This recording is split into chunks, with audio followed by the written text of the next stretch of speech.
BBC Lê. O que é leitura profunda e por que ela faz bem para o cérebro? Reportagem adaptada de um vídeo da BBC Ideas, publicada pela BBC News Brasil em 1º de novembro de 2021. Lida por Silvia Salek. A pesquisa da neurocientista Marianne Wolf aponta que não há nada menos natural do que ler para os seres humanos. Mas isso não é de forma alguma ruim. A alfabetização é uma das maiores invenções da espécie humana, diz a especialista americana. Além de útil, é tão poderosa que transforma nossas mentes. Ler literalmente muda o cérebro, diz ela. O avanço da tecnologia e a proliferação das mídias digitais, contudo, tem modificado profundamente a forma como lemos. Apesar de estarmos lendo mais palavras do que nunca, uma média estimada de 100 mil por dia, a maioria vem em pequenas pílulas nas telas de celulares e computadores, e muita coisa é lida por alto. Essas mudanças de hábito têm preocupado cientistas, entre outros motivos, porque a transformação de novas informações em conhecimento consolidado nos circuitos cerebrais requer múltiplas conexões com habilidades de raciocínio abstrato que muitas vezes faltam na leitura digital. Ao contrário da linguagem oral, da visão ou da cognição, não existe uma programação genética nos humanos para aprender a ler. Se uma criança em qualquer parte do mundo estiver em um ambiente em que as pessoas ao seu redor conversam umas com as outras, sua linguagem será naturalmente ativada. O mesmo não acontece com a leitura, que implica a aquisição de um código simbólico completo, visual e verbal.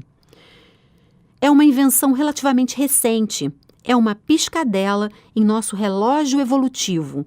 Mal tem 6.000 anos, diz Marianne Wolf. Começou de forma simples para marcar quantas taças de vinho ou ovelhas tínhamos. E com o nascimento dos sistemas alfabéticos, passamos a ter um meio eficiente de armazenar e compartilhar conhecimento, explica. Ler é um conjunto adquirido de habilidades que literalmente muda o cérebro, ressalta a neurocientista. Permite fazer novas conexões entre regiões visuais, regiões da linguagem, regiões de pensamento e emoção, completa. Essa transformação começa com cada novo leitor. A habilidade de ler não existe dentro de nossa cabeça. Cada pessoa que aprende a ler tem que criar um novo circuito em seu cérebro, explica. E isso abre portas para um novo mundo.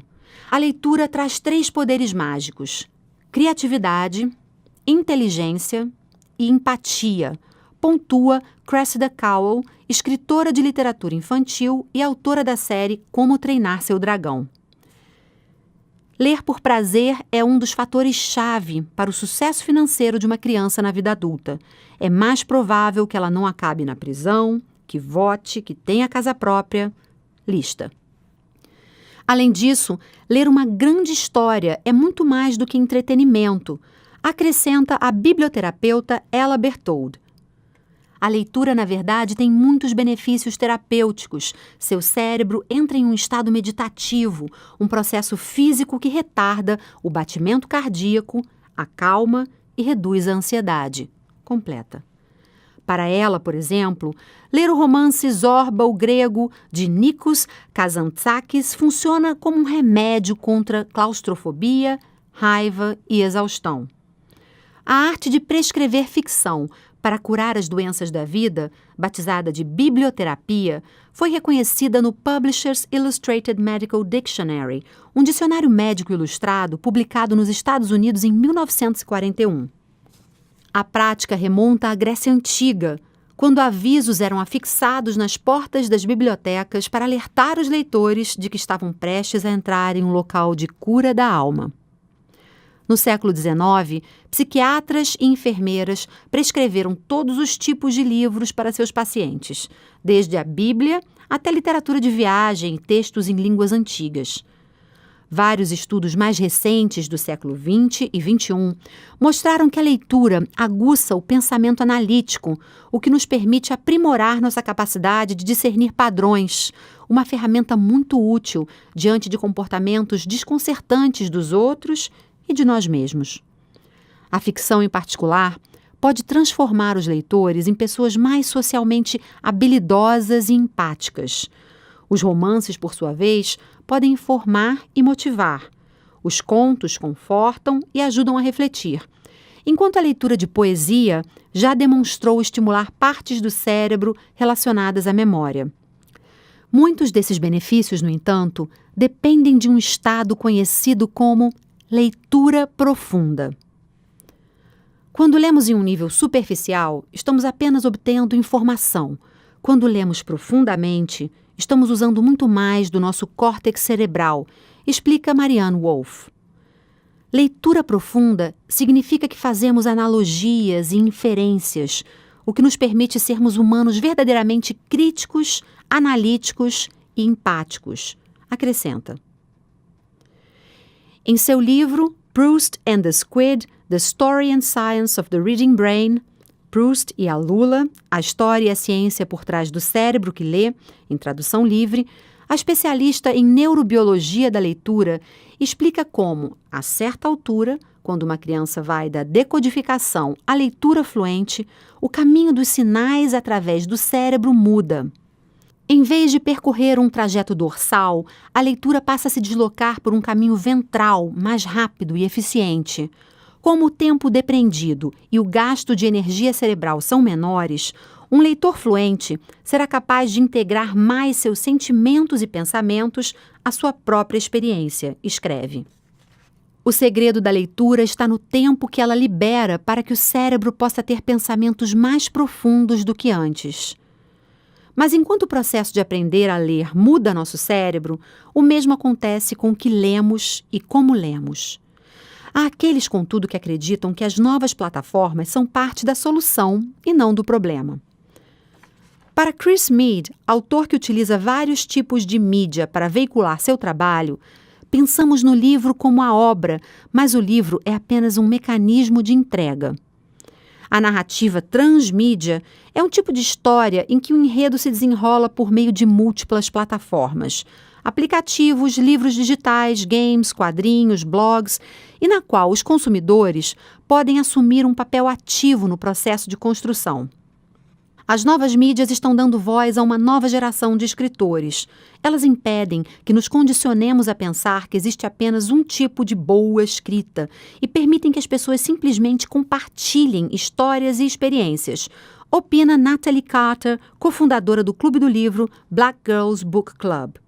Não importa o meio, é a história que importa, emenda Melissa Cummings Quarry, também cofundadora do grupo. O romance está evoluindo. Há livros incríveis sendo escritos especificamente para serem lidos no celular, afirma Ella Berthold. O livro talvez passe a ilusão de que ele é tudo. Nunca foi. É uma forma de entrar em um processo de pensamento, diz Chris Mead. Ainda assim, os cientistas afirmam que a leitura digital pode ter um custo para o cérebro do leitor. Reunimos acadêmicos e cientistas de mais de 30 países para pesquisar o impacto das mídias digitais na leitura, afirma Anne Mangan, à frente da organização e-Read, Evolução da Leitura na Era da Digitalização. O objetivo da organização é melhorar a compreensão científica das implicações da digitalização da cultura. Faz parte do Programa Internacional da Cooperação Europeia em Ciência e Tecnologia, que considera a leitura um tema urgente. Segundo o programa, a pesquisa mostra que a quantidade de tempo gasto na leitura de textos longos está diminuindo e, devido à digitalização, a leitura está se tornando mais intermitente e fragmentada, algo que poderia ter um impacto negativo nos aspectos cognitivos e emocionais da leitura. Descobrimos que existe o que se chama de inferioridade na tela, destaca Anne Mangan. Há muitas coisas que podem ser lidas igualmente bem no smartphone, como as notícias mais curtas. Mas quando se trata de algo que é cognitivamente ou emocionalmente desafiador, ler em uma tela leva a uma compreensão de leitura pior do que ler no papel, diz ela. Marianne Wolf concorda, dizendo que a realidade é que não é apenas o que ou quanto lemos, mas como lemos que é realmente importante.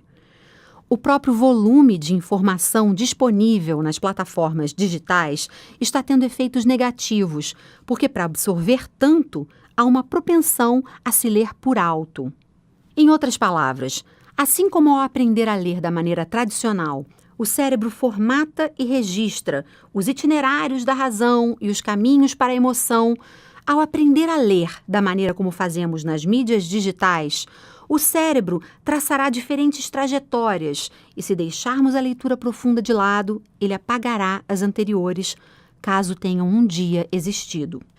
Se não treinarmos essas habilidades, podemos acabar perdendo a capacidade de entender conteúdos mais complexos e talvez de nos envolvermos e usarmos a imaginação, destaca Anne Mangan. Então, o que o futuro reserva para os livros e para o cérebro da leitura?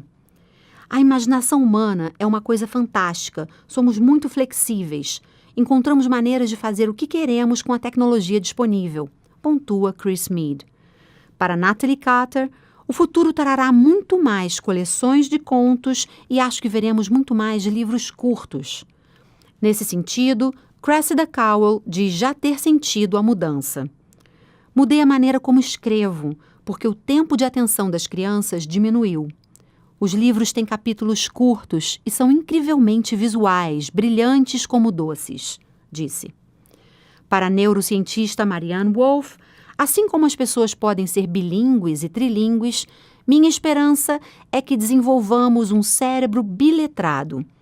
Podemos nos disciplinar para escolher o meio que melhor se adapta ao que estamos lendo e assim não perder o dom extraordinário que a leitura deu à nossa espécie.